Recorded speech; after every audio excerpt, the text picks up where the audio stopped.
తెలియజేస్తూ ఇప్పుడు మన పీడీఎఫ్ మాజీ ఎమ్మెల్సీ గారు, మన యూటీఎఫ్ రాష్ట్ర అధ్యక్షులు మన ఐవి గారు మాట్లాడతారు.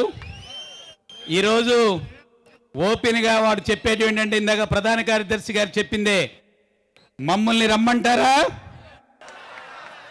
దాన్ని మరంత పదునెక్కించే పని మన ఐవి గారు చేస్తారు. వారిని మాట్లాడవలసిందిగా కోరుతాను.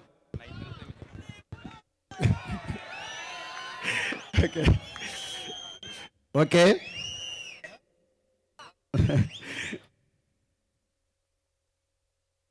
అధ్యక్షులు అందరికీ వందనాలు. నేను చివరి చెప్పాల్సిన మాట మొదట చెప్తున్నాను. గుంటూరులో జరిగిన రణబేరికి, ఇప్పుడు 2 రణబేరికి అన్న సాగర్ వచ్చిండు, రమణ వచ్చిండు, కోశాధికారి వచ్చిండు. ఉమ్మడి రాష్ట్రం నుండి సాగర్, నేను, నారాయణ మేమందరం ఉమ్మడి రాష్ట్ర జేఏసీని మలుపు తిప్పినటువంటి నాయకులం. అసాధారణ విజయాలు సాధించినటువంటి జేఏసీకి నాయకులం. రాష్ట్ర విభజన అనంతరం సీఎం చంద్రబాబు నాయుడుతో జరిగిన నెలకి 5 రోజులుగా మేము కలిసిన అన్ని ఇంటికి కూడా ఈ అపాయింట్మెంట్లు సాగరే తీసుకున్నాడు. నాకు తెలుసు సాగరే తీసుకున్నాడు. మనలా మాట్లాడగలడు, ఒప్పించగలడు. పిఆర్సీకి సంబంధించి, డిఏలకి సంబంధించి ఎవరెవరం ఎన్ని పోరాటాలు చేసినా అది సమస్యని కదిలించడానికి ఉపయోగపడుతుంది, ప్రభుత్వం మీద ఒత్తిడికి ఉపయోగపడుతుంది. కానీ అంతిమంగా పిఆర్సీ డిఏల గురించి చర్చించాల్సింది, ఒప్పించాల్సింది, సాధించాల్సింది జేఏసీ నాయకత్వం అనేది అర్థం చేసుకోవాలి వీళ్ళిద్దరూ కూడా.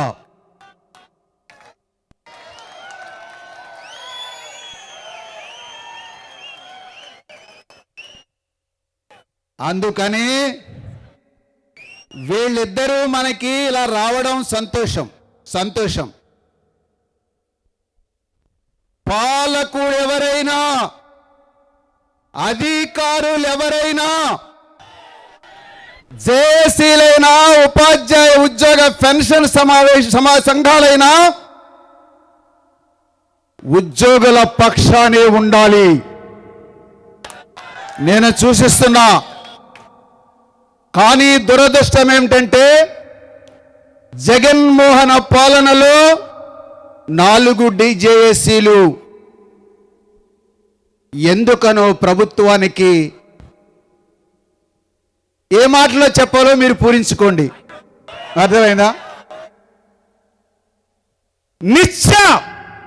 నిర్బంధం బిఆర్టీఎస్ రోడ్ అనంతరం ఆ జగన్మోహన్ పాలకుడు అనుసరించినటువంటి విధానం అది. కానీ వీళ్ళందరూ నాకు మాట చెప్పారు, అన్నా మేం మాట్లాడకపోయినా 5 ఏళ్ల తర్వాత ఆయన అంతు చూస్తామన్నారు. చూశారు. కానీ ఇక్కడ నా ప్రశ్న ఒకటి ఉంది. వీళ్ళందరూ ఏమంటారంటే, ఇక్కడ మాట్లాడే వాళ్ళు, నాయకులు, మన సంఘ నాయకులు తరచుగా ఉపయోగించిన మాట ఏమంటే, మాతో పెట్టుకుంటే, అర్థమైందా, మటాష్ అని, మాతో పెట్టుకుంటే గద్దె దించుతామని చాలా ఉత్సాహంగా, ఉత్తేజంగా చెప్తారు. కానీ నాది ఇక్కడ ఒక ప్రశ్న ఉంది. ఈ అమ్మ 5 ఏళ్ళు అన్యాయంగా, అక్రమంగా పాలించినోని దించడం వరకు గర్వపడచ్చు, కానీ గెలిపించినందుకు సిగ్గుపడాలా? అర్థమైందా? కృష్ణా జిల్లా కౌన్సిల్లో ఈ మాట చెప్పినా నేను. ఈ మాట అర్థమైందా? చంద్రబాబుని గెలిపించినా, జగన్మోహన్ రెడ్డి గెలిపించినా, మోడీని గెలిపించినా, వాడిని నుంచి వీడిని, వీడిని నుంచి వాడిని ఎక్కించినా ఎవరిని ఓడించినందుకు గర్వపడినా గెలిపించినందుకు మాత్రం మేమందరం సిగ్గుపడాల్సిందే. అంతేనా సాగరు? అది ఒప్పేసుకుంటాడు, ఏం అనుమానం లేదు, ఒప్పుకుంటాడు. ఎందుకంటే అంతా లోపల ఉందంతా మందే. కానీ రాజకీయ అనుబంధాలు, వ్యవహారాలు కొన్ని ఇబ్బందులు ఉన్నాయి. అర్థమైందా? ఓకే కామ్రేడ్స్, ఆ పద్ధతిలో లక్ష్మణరావు కూడా సూచన చేశాడు. ఏం కుదరదు. 2014లో అప్పటి 10వ పిఆర్సి సందర్భంగా 43% ఫిట్మెంట్ ని పావు గంటలో ఫటాఫట్లాడించినటువంటి జేఏసీ నాయకత్వం చిన్న విషయం ఇదేమైనా? చంద్రబాబు నాయుడికి కూడా ఇది గుర్తుండాలి. అందువల్ల రకమైన పద్ధతిలో జేఏసీ నాయకత్వం కదలాలని. అరే మేం పిలిస్తే సాగర్, అరే రమణ, మీకు జనం కొరవైతే 1,00,000 మందిని పోగొడతాం ఇక్కడ. అరే 1,00,000 మందిని పోగొడతాం ఇక్కడ. ఇక ఈ పోలీస్ స్టేషన్లు, జైళ్లు చాలవు. అందువల్ల మనము అగ్రెసివ్గా పోతే ప్రభుత్వమే చేయలేదు. అదే ఒక పెద్ద. కానీ మనం చాలా ఓపికగా ఉన్నాం, చాలా ఓపిక పడుతున్నాం. ఇది రాష్ట్ర ముఖ్యమంత్రికి అర్థం కావాలా, చంద్రబాబు నాయుడు ప్రభుత్వానికి అర్థం కావాలా. సరే ఓకే.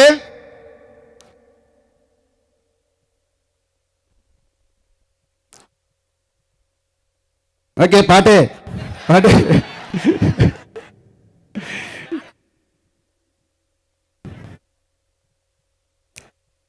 ఓకే.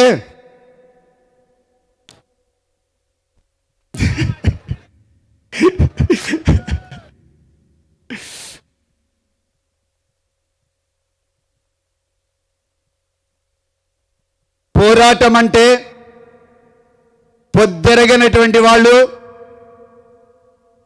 పొట్ట చూసుకున్నటువంటి వాళ్ళు, ఇల్లు చూసుకున్నటువంటి వాళ్ళు, ఒళ్ళు చూసుకున్నటువంటి వాళ్ళు యూటీఎఫ్ కార్యక్రమానికి ఒక పిలిపిస్తే వేల మంది మీకు హాజరయ్యారు. ఈ రణబేరి రాష్ట్రారోకకి హాజరైనటువంటి మీ అందరికీ ఈ రగల్ జెండా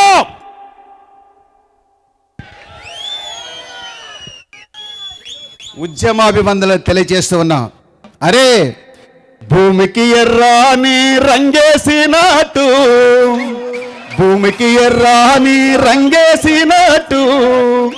ఎర్రాని దండు కదలి వచ్చింది, భూమికి పచ్చని రంగేసినట్టు, ఎర్రాని దండు కదలి వచ్చింది.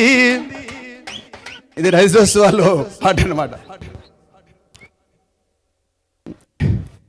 ఓకే ఫ్రెండ్స్, వేల మంది ఉపాధ్యాయులు ఈ ధర్నాకు వచ్చినారు, ఈ రణబేరికి వచ్చినారు. వేల మంది ఉపాధ్యాయులకు వేల వందనాలమ్మా, వేల మంది ఉపాధ్యాయులకు వేల వందనాలమ్మా. Okay comrades. అరే సురేష్ ఎక్కడున్నారా? అరే సురేష్ ఇలా రా. వీడు మనకి సహాధ్యక్షుడు, కర్నూలు నుంచి కేకేశ్వరుడు. నేను కార్యవర్గం రమ్మంటే నేను పోయేవాడిని. 3:30కి లేచి 4:30కి సిబిఎస్లో బండి పెట్టి 10 గంటలకి కర్నూలు పోయేవాడిని. మరి అంతకీ మనమందరం కూడా ఇక్కడికి ఎందుకు వచ్చినాం? నువ్వు సమాధానంలో బాగా చెప్తావని నేను పిలిచిన. ఎందుకు వచ్చినాం మనం అందరూ ఇక్కడికి? పోరాటం కోసం. ఏం అడగడానికి వచ్చినాం? పిఆర్సీ కోసం, డిఎల్ కోసం, ఐఆర్ కోసం, ఆర్థిక బకాయిల కోసం వచ్చాం. ఇక్కడికి ఎవరు రప్పించారు మనల్ని? Right, okay. ఇక్కడికి ఎవరు రప్పించారంటే చంద్రబాబు నాయుడు రప్పించాడు, అంతేనా? దీని సమాధానం ఎవడు రప్పించాడంటే చంద్రబాబు నాయుడు రప్పించాడు. అర్థమైందా? ఇప్పుడు ఈ డిఏలు, పిఆర్సీలు, ఇతరేతర బకాయిలన్నీ కూడా ఎవరు చెల్లించాలి? గవర్నమెంట్ చెల్లించాలి. మరి ఇప్పుడు పాలకపక్షమే చెల్లించాలా, ప్రతిపక్షం చెల్లించాలా? కానీ ఇందులో పాలకపక్షం పాపం ఉంది, ప్రతిపక్షం పాపం ఉంది. ఇప్పుడు మనం బడుగుతున్నటువంటి బకాయిలన్నీ ప్రతిపక్షం పాపాలే, ప్రతిపక్షం పాపాలే. 5 ఏళ్ల కాలానికి 10 డిఏలు రావాలా? ఓకే. ఈ అమ్మాయి డిఏలు ఎప్పుడు వచ్చిందో, ఎప్పుడు పోయిందో, ఏది చెల్లించారో, ఏది చెల్లించలేదో అంతా అయోమయంగా మారిపోయాం మనం. ఈ అమ్మాయి ఇది అంతులేని కథగా మారిపోయింది, అంతం లేని కథగా మారిపోయింది. అది పరిస్థితి. 10 డిఏలు ఇవ్వాలంటే 3 డిఏలు ఏం చేశాడు? కరోనాలో మాఫీ చేసిండు. 5 డిఏలేమో పిఆర్సీలో కలిపేసాను అన్నాడు. 5 డిఏలు. అర్థమైందా? అది పరిస్థితి. అందువల్ల 2 డిఏలకు సంబంధించి ఉత్తర్వులు ఇచ్చిండు. 10 డిఏలు. వరే నేను అడుగుతున్నా, ఈ 10 డిఏలకి సంబంధించి ఎరియర్ 1 రూపాయనే చెల్లించాడా చెప్పరా? మెల్లగా చెప్తున్నావా? ఒక్కటి లేదు, 1 డిఏ కూడా చెల్లించలేదు. పిఆర్సీ అన్నాడు. ఓకే. ఇక నేను ఈ మన 50 వసంతాల స్వర్ణోత్సవ సావనీరికి ఒక వ్యాసం రాశాను. అందుట్లో 80 ఏళ్ల ఉద్యమాన్ని సమీక్షిస్తూ 8-10 పేజీల వ్యాసం రాశాను. అందుట్లో ఏ పిఆర్సీలో ఏముందో మొత్తం వివరాలు రాశాను. అవి ఓపెన్ చేసిన తర్వాత మీరు అందరికీ వస్తుంది, మీరు ఒకసారి చదవండి. ఆంధ్రప్రదేశ్ చరిత్రలో నేను మొట్టమొదట వాయిస్గా నేను చెప్పింది అర్ధరాత్రి 12 గంటలకి ఇది తిరోగమన పిఆర్సీ, తిరస్కరించాల్సిన పిఆర్సీ అని చెప్పి నేను క్యాప్షన్ పెట్టినా. తెల్లారేపటికి అందరికీ అర్థమైంది అనుకోండి. అలాంటి అధ్వానమైనటువంటి పిఆర్సీని ఇచ్చి ఏం చేసిండు? ఎన్ని నెలలు చెల్లించాడు రా పిఆర్సీ గారు? 60 నెలలకి ఎన్ని నెలలు చెల్లించి? వీళ్ళకి తెలియదేమో, ఒకసారి చెప్పు. 60 నెలలకి 18 నెలలు మాత్రమే క్యాష్ చెల్లించాడు.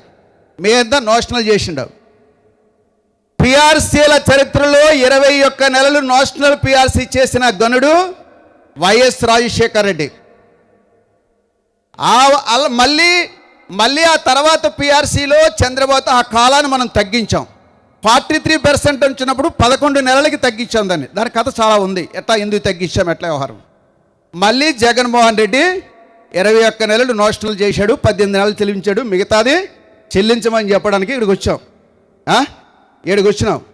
నీ అమ్మ నేను అమలాపురం నుంచి కేకేస్తే ఇది వినపడదు ఈ ప్రభుత్వానికి, అవారేమో అనంతపురం నుంచి కేకేస్తే ఈ ప్రభుత్వానికి వినపడదు అని చెప్పి అలంకార్ థియేటర్ దగ్గరికి వచ్చి చెప్దామని చెప్పి వచ్చాం మనందరం. అనగరంతరా అంతేనా? అంతే పరిస్థితి. అరే ఇప్పుడేమో వాళ్ళు అసెంబ్లీలో ముచ్చట్లాడుతున్నారు, మనమేమో అలంకార్ థియేటర్ దగ్గర ముచ్చట్లాడుతున్నాం. అసలు చంద్రబాబు నాయుడు ఎన్నికల మేనిఫెస్టోలో ఏం ముచ్చట్లు చెప్పాడు? ఏమన్నారా? అది ఆ మాట తర్వాత అధికారంకి వచ్చినన్నే అయ్యారు ప్రకటిస్తాం, పిఆర్సీని అమలు చేస్తాం, అది అమలు చేస్తాం. మూడో మాట ఏం చెప్పిండంటే సిపిఎస్ని మెరుగైనటువంటి పద్ధతిలో మారుస్తాం. ఈ 3 ముచ్చట్లు చంద్రబాబు నాయుడు ఎన్నికల మేనిఫెస్టోలో చెప్పిండు. ఓకేనా? ఇప్పుడు 2 ఏళ్ళు గడిచింది, 3 బడ్జెట్లు పెట్టాడు. మాట్లాడా? మీకు పేజీలు తిరగేస్తే నేను 6 ఏళ్ల కాలం శాసన మండలిలో ఉన్నాను కాబట్టి, 5 ఏళ్ల కాలం జగన్మోహన్ పాలన చూశాను కాబట్టి, జగన్మోహన్ రెడ్డి బడ్జెట్ ప్రసంగాలలో 27% ఉద్యోగులకి ఐఆర్ చెల్లిస్తామనే మాట తప్ప 5 ఏళ్ల బడ్జెట్లో ఉద్యోగులకి సంబంధించినటువంటి ఊసే లేదు. అరే సాగర్ మీరు బిఆర్టీఎస్ సమ్మె చేసిన తర్వాత, దాన్ని సమ్మెని ప్రకటించిన తర్వాత, విరమించుకున్న తర్వాత అధికారులు మంత్రులు ఇక్కడ మాట చెప్పాలి. జగన్మోహన్ రెడ్డి పిఆర్సీ రిపోర్ట్ అంటారా, కార్యదర్శులు నీవే కార్యదర్శి రిపోర్ట్ అంటారా? చెప్పురా నువ్వు. అది జగన్మోహన్ రెడ్డి పిఆర్సీ రిపోర్ట్ కాదది. ఆ పిఆర్సీ రిపోర్ట్లో ఏముందో ఇప్పటికీ బయట పెట్టలేదు. అర్థమైందా? ఆర్థిక శాఖ అధికారులకు కూడా చెప్పలేదు. ఎక్కడైనా ఇలాంటి వ్యవహారం ఉంటుందా? అది పరిస్థితి. అది అధికారుల కమిటీ సిఫార్సు మాత్రమే. అట్లా మార్చేసిండు ఆ పిఆర్సీని. మన ఆప్షన్తో సంబంధం లేదు, మన అంగీకారంతో సంబంధం లేదు. ఆయనే జీతాలు చెల్లి. నీ అమ్మ ఈ పిఆర్సీ గురించి చెప్పాలంటే నేను ఎన్ని పేజీలు అని చెప్తా. ఇప్పుడు ఈ సమయం కాదు. ఇలా అన్నటువంటి జగన్మోహన్ రెడ్డి ఏమన్నాడు తెలుసా? మళ్ళీ ఆయన అంటాడు, మాట తప్పనంటాడు. అరే నువ్వు ఎన్నికల మేనిఫెస్టోలో ఎన్ని పెట్టావు, ఏది అమలు చేసావు? ఒక్కడైనా అమలు చేసిందా? ఒక్కడే సరిగా అమలు చేయలేదే, మాట తప్పనండు. మళ్ళీ ఏమన్నా తెలుసా?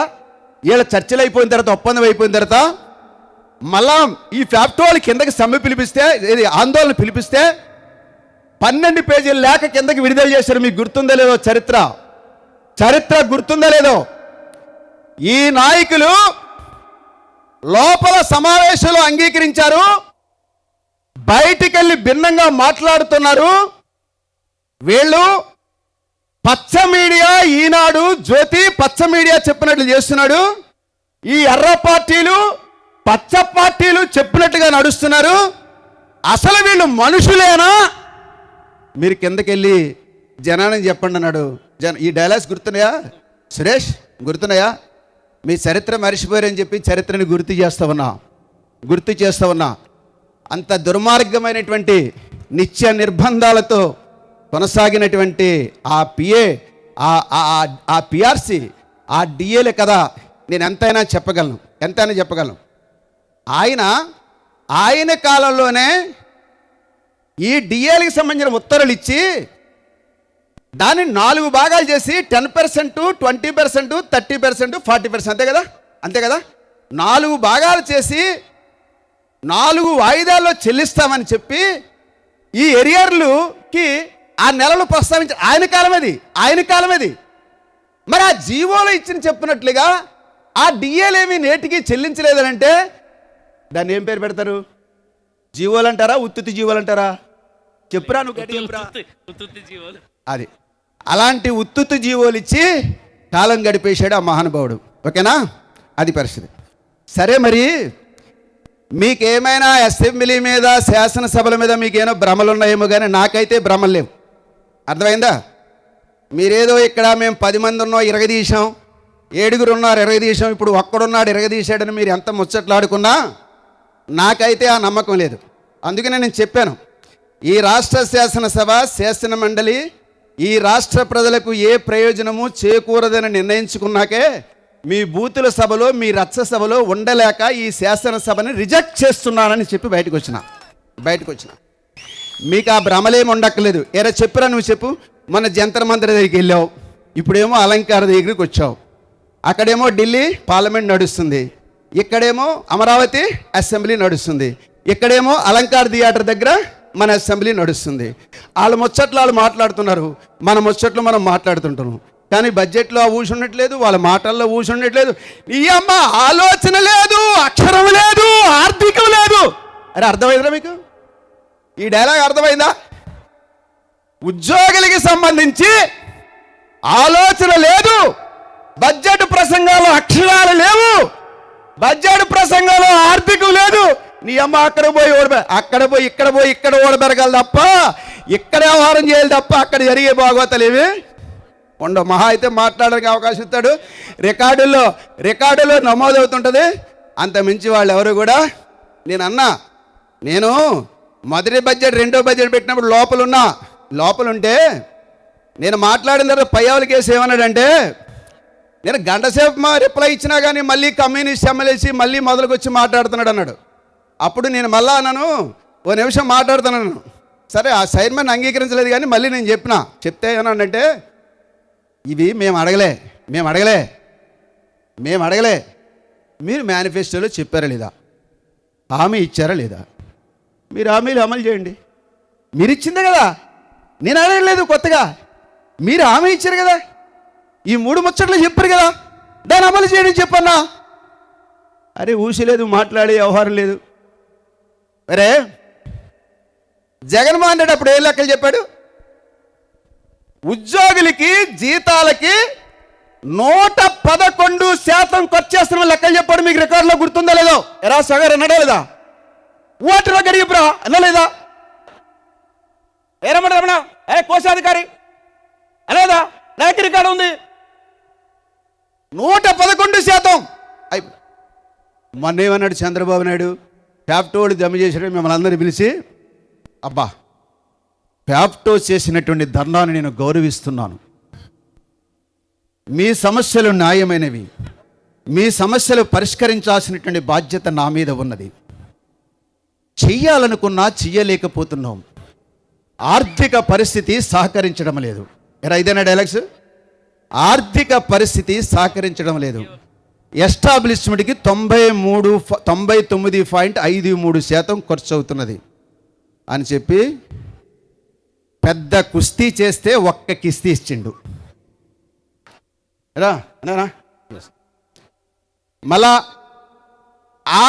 ఆ డిఏలో కూడా గత ఐఏఎస్ అధికారులు ఉన్నారు కదా, జగన్మోహన్ పాలనలో 4 పద్ధతుల్లో చెల్లించాం కదా, ఇప్పుడు 12 వాయిదాల్లో చెల్లిద్దాం, ఎన్నడో చెప్పుడో చెల్లిద్దామని చెప్పి రిటైర్మెంట్ తర్వాతను వాళ్ళకి ఈ రకంగా జీవ పెట్టాడు.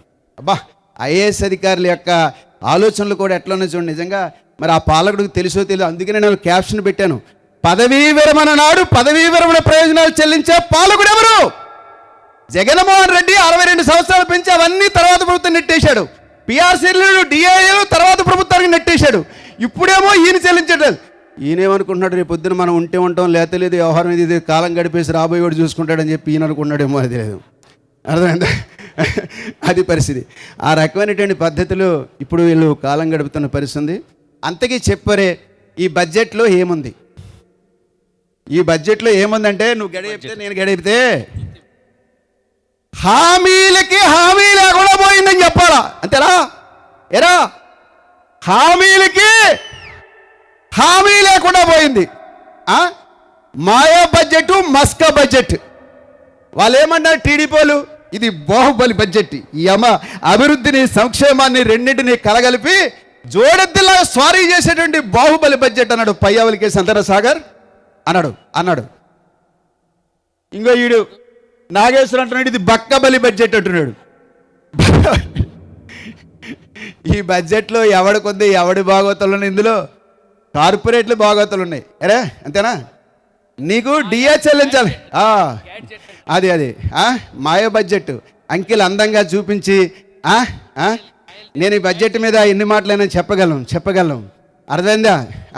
మాయ చేసి మస్కా కొట్టి అంకెళ్ళు అటు ఇటు మార్చి, అరే బాయ్ మిమ్మల్ని అడుగుతున్నా, వాడు ఎన్ని కోట్ల బడ్జెట్ ప్రవేశపెడితే మాత్రం ఏం కావాలా? ఆ కేంద్ర నిధులు రావు, ఈ రాష్ట్ర పనులు రావు, వాళ్ళు కేటాయించినటువంటి డబ్బులు ఖర్చు పెట్టడు. ఆ బడ్జెట్ గురించి ఏం మాట్లాడుకుంటాం మనం? కూర్చో, కాళాతుని కూర్చో. ఆ బడ్జెట్ గురించి ఏం మార్చుకోవడం మనం?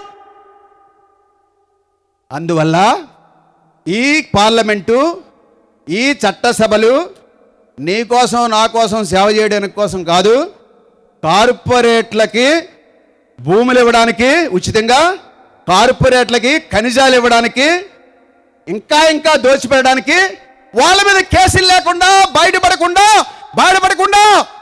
ఎరా లాండ్ ఆర్డర్ మీద కంట్రోల్ కావడానికి. మన పీపుల్స్ డెమోక్రసీలో ప్రబాద్ పట్నాయక్ ఒక క్యాప్షన్ పెట్టాడు. ఆ క్యాప్షన్ అంటే తెలుసా? అంతర్జాతీయ దోపిడీ దొంగల ముఠ. అర్థమైందిరా?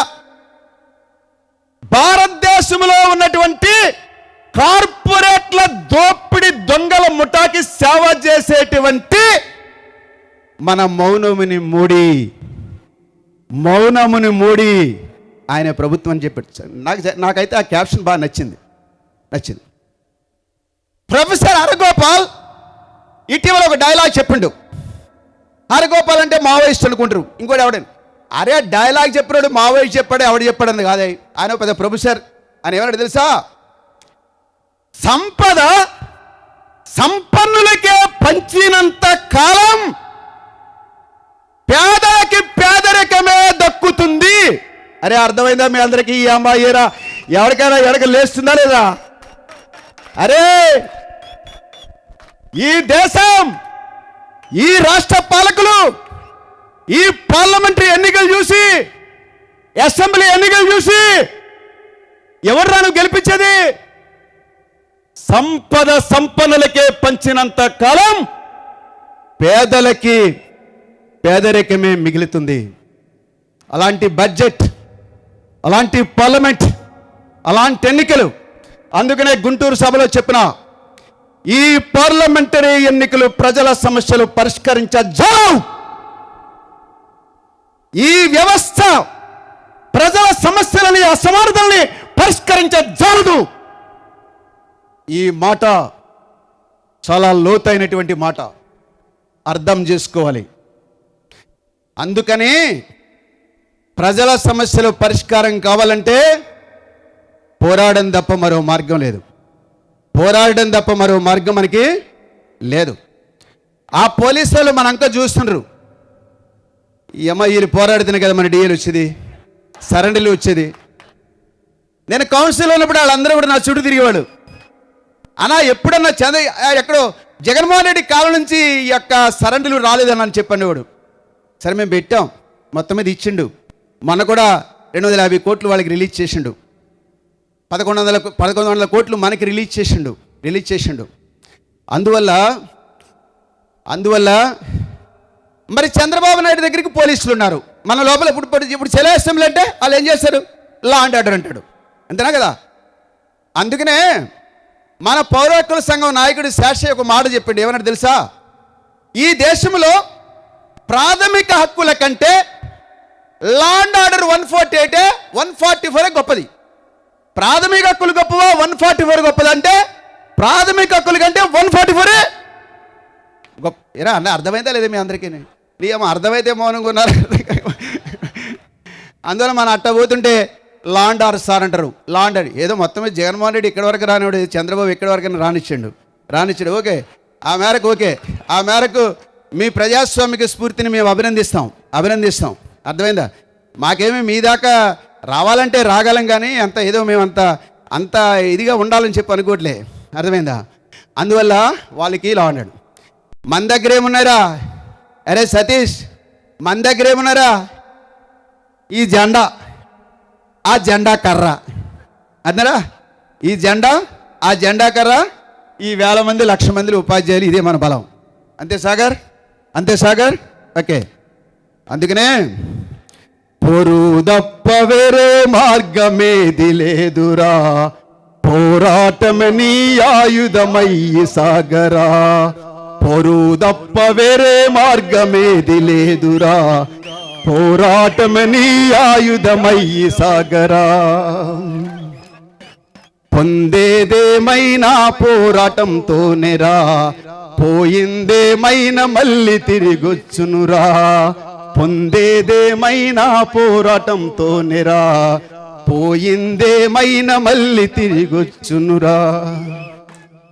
అనుకు బెలకు చేయకుండా, అనునిత్యం చదవకుండా,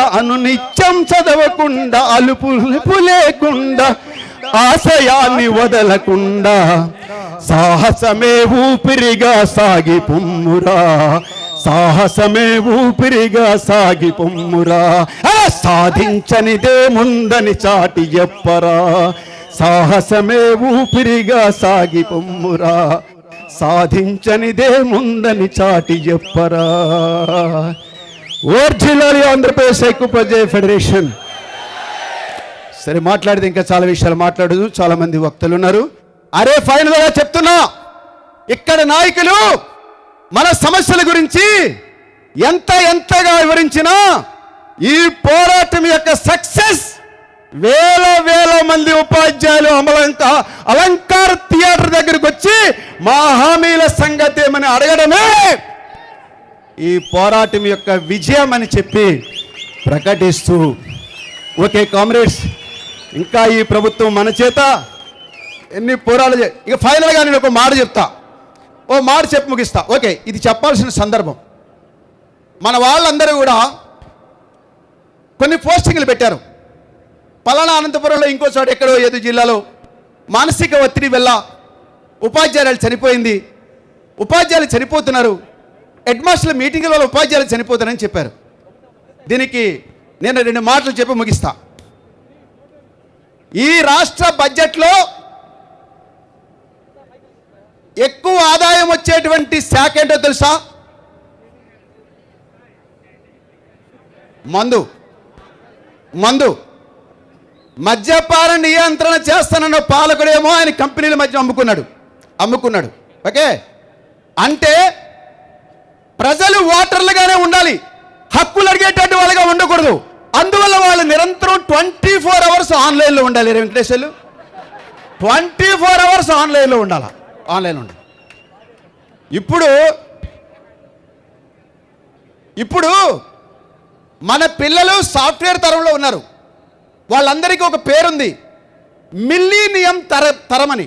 మిల్లీనియం తరం అంటే నువ్వు ఆఫీసులో 8 గంటలు 9 గంటలు పనిచేసినా 24 అవర్స్ ఆన్లైన్లో ఉండాలా. మెసేజ్లు చూసుకోవాలా, మెయిల్ చూసుకోవాలా, రెస్పాండ్ కావాలా, తల కింద ఫోన్ పెట్టుకోవాలా, 24 అవర్స్ ఆన్లైన్. ఈ అమ్మ మన ఎవరో ప్రవీణ్ ప్రకాష్, ఇప్పుడేమో విజయరామరాజు, వీళ్ళందరి గురించి మీరు చెప్తున్నారు రే. వీళ్ళు కూడా అంటున్నారు ఏమంటే, ఉపాధ్యాయులు కూడా 24/7 ఆన్లైన్లో ఉండాలంటున్నారు. అంతేనా? ఇది పట్టుకుని ఆ గైటెడ్ మాస్టర్, ఆ ఎంఈఓ, అరే మీరు అందరూ కూడా 24 అవర్స్ ఆన్లైన్లో ఉండాలంటున్నారు. చివరికి మనం కూడా 24/7 ఆన్లైన్ మనుషులుగా మారిపోయినాం. ఇదే మానసిక ఒత్తిడి. మొన్న పార్లమెంటు సమావేశాల్లో కొంతమంది మహిళా ఎంపీలు మోడీ ప్రభుత్వం మీద శివంగుల్లా లేచిపడ్డారు. వందే మాత్రం కానీ ఇతర దర్శనం. అందులో నేషనలిస్ట్ పార్టీ ఎంపీ సుప్రియా సులే ఒక ప్రైవేటు బిల్లు పెట్టింది. అదేంటో తెలుసా? Right to reject. నేను డ్యూటీలో ఉన్నంత మాత్రమే ఆన్లైన్లో ఉంటా. ఆ తర్వాత నేను ఆన్లైన్లో ఉండను, నీ మెసేజ్లు చూడను, నీ మెయిల్ కాల్స్ చేయను. Right to disconnect. అరే ఎంత ధైర్యము సుప్రియా సులే. ఆ పార్టీ నేషనల్ పార్టీ అయినా కానీ ఆ బిల్లు పెట్టినందుకు ఆవిడని సాహసించాలి. అయితే అది ఆమోదంకి వస్తుందా, వ్యవహారంకి వస్తుంది వేరే విషయం. అది పెడతారా లేదనేది వేరే విషయం. ఏదైనా సుప్రియా సులే అలాంటి ఆలోచన చేసినందుకు మనం అభినందించాలి. అది పెద్ద చర్చనీయాంశం అవుతుంది. మన పిల్లలు కూడా ఈ రోజున డిజిటల్ డిటాచ్ అనేటువంటి ఒక నినాదం ఇస్తున్నటువంటి పరిస్థితి ఉంది. ఓకే ఫ్రెండ్స్, ఇట్లాంటివి ఉన్నాయి సందర్భం కాబట్టి ఇది ప్రస్తావించాను. ఓకే, మీ అందరికీ లాల్ సలాం. థ్యాంక్ యూ ఐవి గారు. సారాంశం ఒక్కటే ఐవి గారు చెప్పింది. మాకేమీ ఎజెండాలు లేవు, మాకున్నది ఒక్క జెండా, ఎర్ర జెండా. మీ పాలకులకు ఎర్ర జెండా అంటే భయమేమో కానీ మా కార్మిక ఉద్యోగ ఉపాధ్యాయులకు ఆ ఎర్ర జెండానే అభయం అని మేము చెప్తా ఉన్నాం. మా అభయం అదే, ఎర్ర జెండానే మా అభయం. మా హక్కుల పోరాటాన్ని సాధించేది ఎర్ర జెండానే. మాట చెప్పు. అందుకనే ఇలా సిఐటియు సభలో నిలబడరా నాగేశ్వరరావు, ఇలా సిఐటియు సభలో రోహిణి మాట్లాడిన వీడియో మీరు ఎంతమంది విన్నారో నాకు తెలియదు. విన్నారా? ఏమి ఎంతమంది ఎత్తుతుండే చెయ్య? వినకపోతే వినండి, ఫుల్ టెస్ట్ వినండి. అందులో ఆవిడ ఒక మాట మాట్లాడింది. నేనేం చదువుకోలేదు, స్కూల్కి వెళ్ళకపోయినా నాయకులు జీవిత చరిత్రలు సమాజాన్ని చదివానని చెప్పి ఆవిడ మనల్ని చూస్తే, ఈ జెండాలు చూస్తే ఈ ప్రభుత్వాలు భయపెడుతున్నాయని చెప్పింది.